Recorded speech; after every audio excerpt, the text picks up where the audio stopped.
This is the Bahamas Tonight, the Northern Edition. Good evening. I'm Sabrina Brown. Thank you for joining us.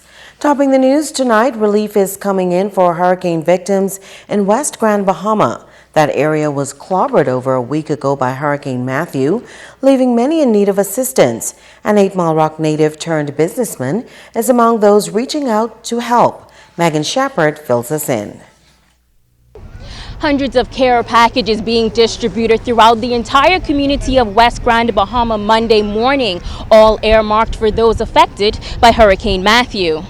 CEO of Elnet Maritime Agency, Ellie Hepburn, spearheading the initiative to provide a variety of basic necessities to the residents in West Grand Bahama, including food, baby essentials, and hygienic products. Hepburn says he found it important to give back to his community because he knows the feeling of being in need. I remember those moments when I went through certain incidents and whatnot, and I had people there that just came and stepped up and helped me to get repositioned.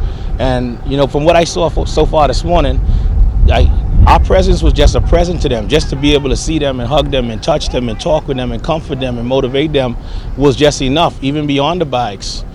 So it was a humbling experience for me personally.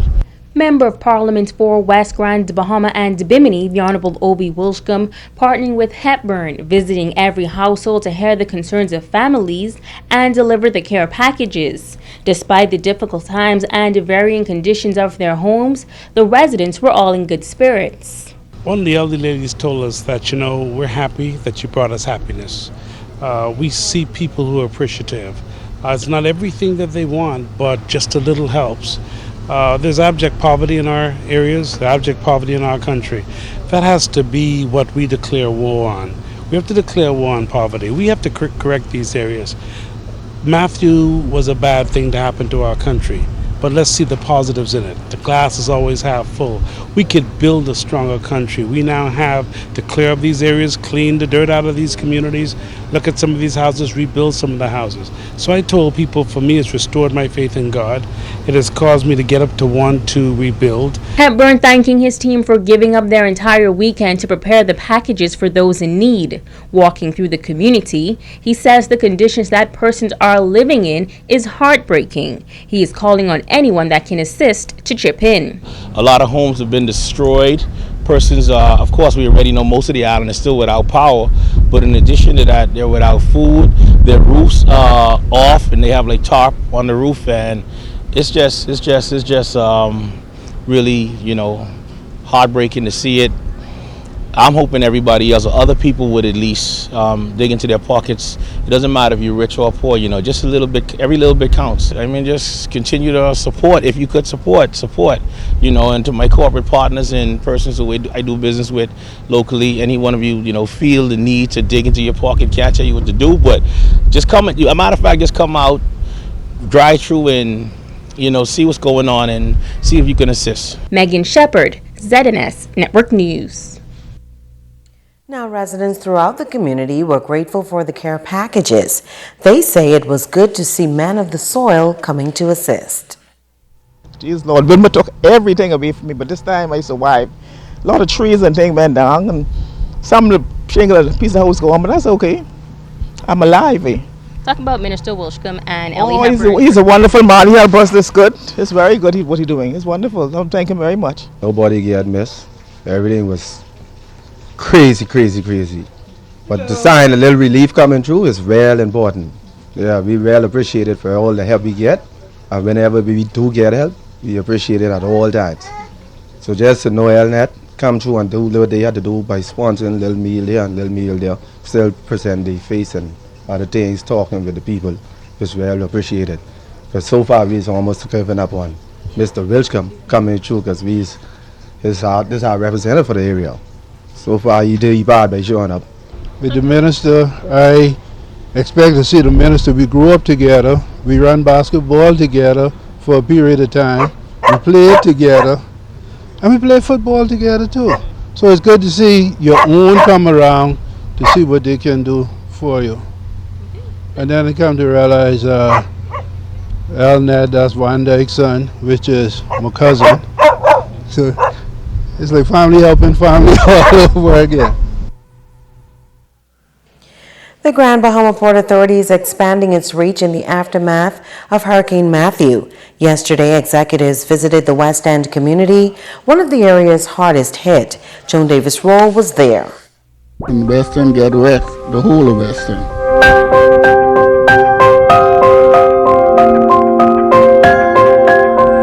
I see what people going through with this hurricane.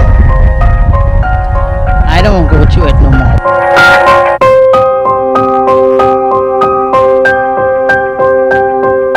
Lost everything, lose a house, I lost everything was in the house. I only leave with one slippers and one pants and one chain.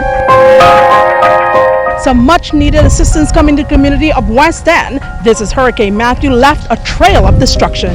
The heart-wrenching images say it all.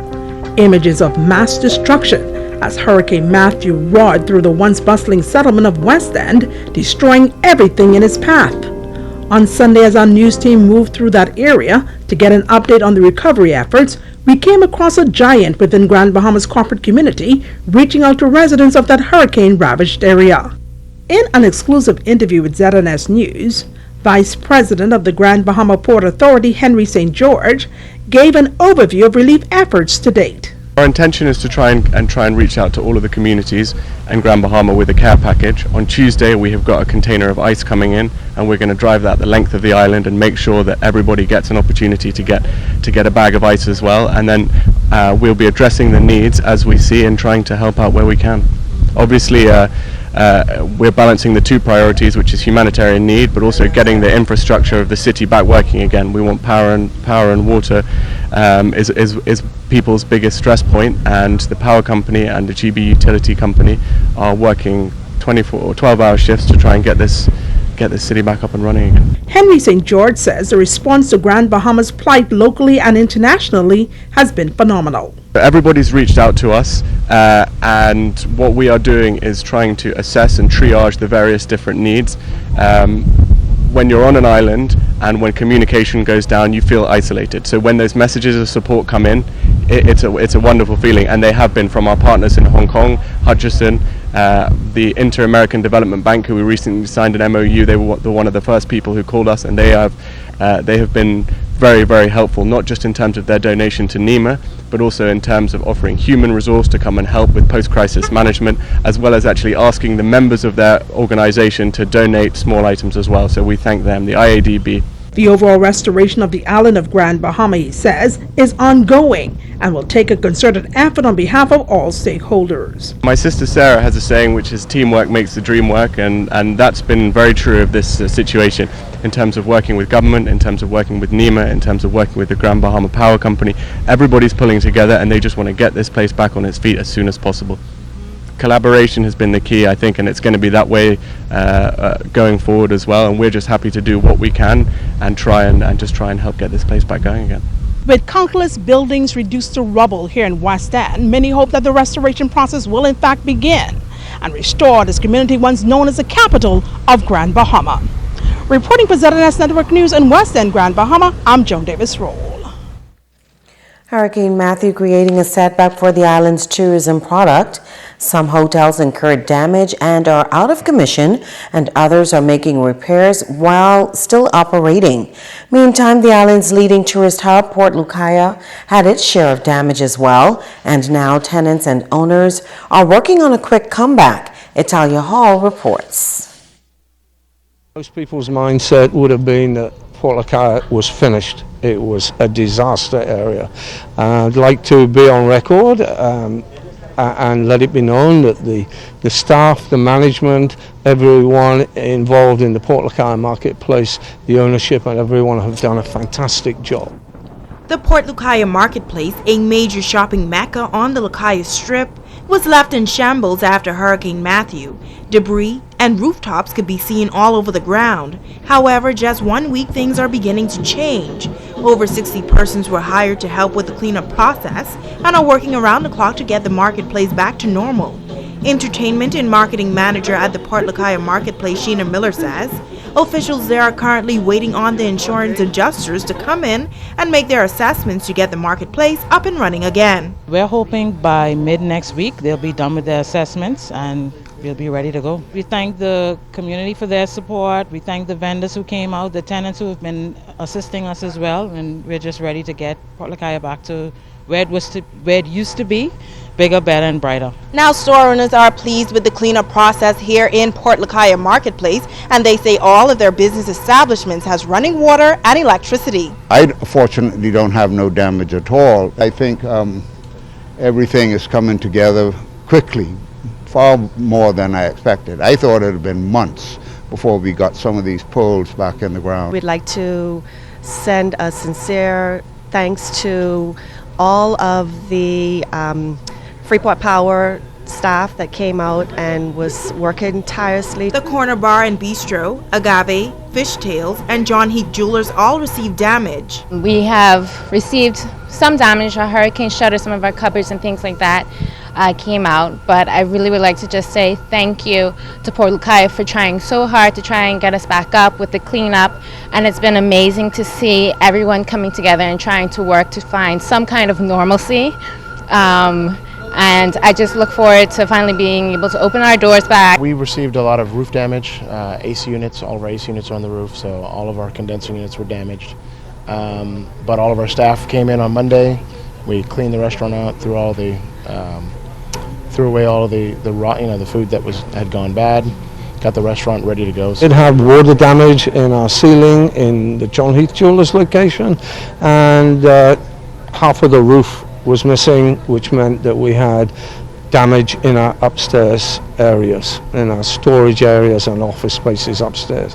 But generally speaking, we fared quite well. It's Halia Hall, ZNS Network News. Another big player in the island's tourism mix also sustaining damage in the recent storm. Bahamas Adventures is hoping for a fast turnaround as well, and officials are already working towards that goal. Hurricane Matthew unleashed its fury on Bahamas Adventures Freeport Limited, leaving behind an estimated $150,000 in damage. We got damage on our floor mainly.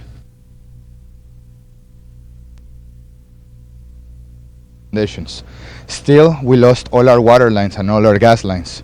So we have been working since the very next day to try to get back on our feet. We have purchased everything locally. The only thing we are bringing from the outside is a big generator. We didn't know if power was going to come back early enough. General Manager Cesar Ochoa says electricity and all other major utilities have been restored to the beachfront property, and they are working feverishly to complete repairs. We have received great support from the families of our staff. We have received great support from suppliers, from the government, from the Port Authority. The people are doing a fantastic job putting power and water so fast. I am truly impressed. I'm proud. I know that in Mexico, where is my home country, we have never been able to see this kind of fast comeback. So I think it's a matter of being happy and proud, and it's also a commitment. Bahamas Adventures has 60 permanent employees, and Cesar says the company is looking to hire additional workers. If you have resumes, if you need a job, come and drop them at our security booth. Right now our communications are still reestablishing. It's not a good idea to send it via email right now, but if you are looking forward to work in tourism, if you have experience, if you like to smile, if you like to talk to people, come and drop your resume at the security booth of Bahamas Adventures, and probably early next week we will already be conducting interviews. Cesar says they hope Bahamas Adventures can reopen for business by Friday. Stay with us, there's more news after this.